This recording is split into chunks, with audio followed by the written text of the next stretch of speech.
താരസംഘടനയായ അമ്മയിലെ അംഗത്വം രാജിവെച്ച് മല്ലിക സുകുമാരൻ. ശ്വേതയ്ക്ക് പിന്തുണ അറിയിച്ചാണ് രാജി. ഫേസ്ബുക്ക് പോസ്റ്റിലാണ് രാജി പ്രഖ്യാപനം. വിവരങ്ങളുമായി അബ്ദുൾ റഹീം ചേരുന്നുണ്ട്. റഹീം, എന്താണ് വിവരങ്ങൾ?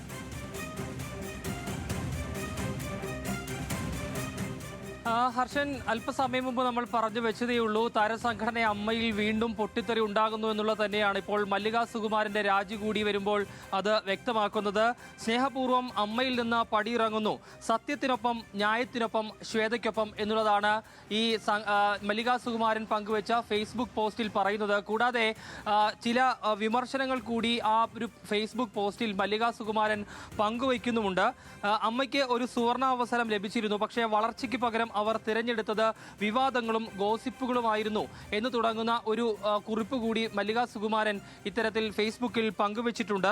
ഇന്നലെ മലയാള സിനിമാ താരങ്ങളുടെ ഏറ്റവും വലിയ സംഘടനയായ അമ്മയുടെ ജനറൽ ബോഡി യോഗം ചേർന്നു. ആ യോഗത്തിൽ പ്രധാന ചർച്ചാ വിഷയം കഴിഞ്ഞ ദിവസം സർക്കാർ പ്രഖ്യാപിച്ച ബജറ്റുമായി ബന്ധപ്പെട്ട സിനിമാ മേഖലയ്ക്ക് നിരവധി പ്രഖ്യാപനങ്ങൾ ഉണ്ടായിരുന്നു.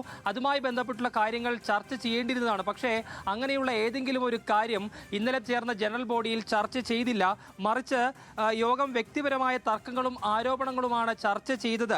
ഇത് ചർച്ച എന്തിന്റെ അടിസ്ഥാനത്തിലായിരുന്നു എന്ന് തുടങ്ങിയ ചോദ്യങ്ങളാണ് മല്ലിക സുകുമാരൻ തന്റെ ഫേസ്ബുക്ക് പോസ്റ്റിലൂടെ ഉന്നയിക്കുന്നത്. അതായത് അംഗങ്ങൾക്ക് ഏതെങ്കിലും തരത്തിൽ ഗുണമുണ്ടാകുന്ന തരത്തിലുള്ള ചർച്ചകളൊന്നും തന്നെ ഉണ്ടായിട്ടില്ല.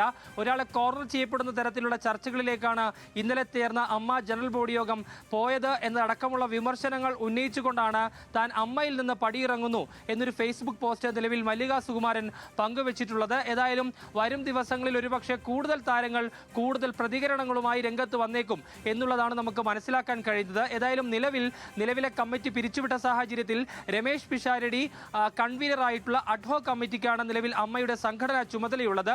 അഡ്ഹോ കമ്മിറ്റി നിലവിലെ പ്രശ്നങ്ങളെല്ലാം തന്നെ പരിഹരിച്ച് ചർച്ച ചെയ്ത് അത് രമ്യമായി പരിഹരിക്കപ്പെടും എന്നുള്ളതാണ് നമുക്ക് സംഘടന അടക്കം വ്യക്തമാക്കുന്നത്. ഏതായാലും നിലവിലുള്ള എല്ലാവിധ പ്രശ്നങ്ങളും ചർച്ചയാകും എന്നുള്ളത് തന്നെയാണ് അഡ്ഹോ കമ്മിറ്റി വ്യക്തമാക്കിയിട്ടുള്ളത്. ഇനി 4 മാസങ്ങൾക്ക് ശേഷമാണ് ഒരു അമ്മയുടെ ജനറൽ ബോഡി വരാനിരിക്കുന്നത്.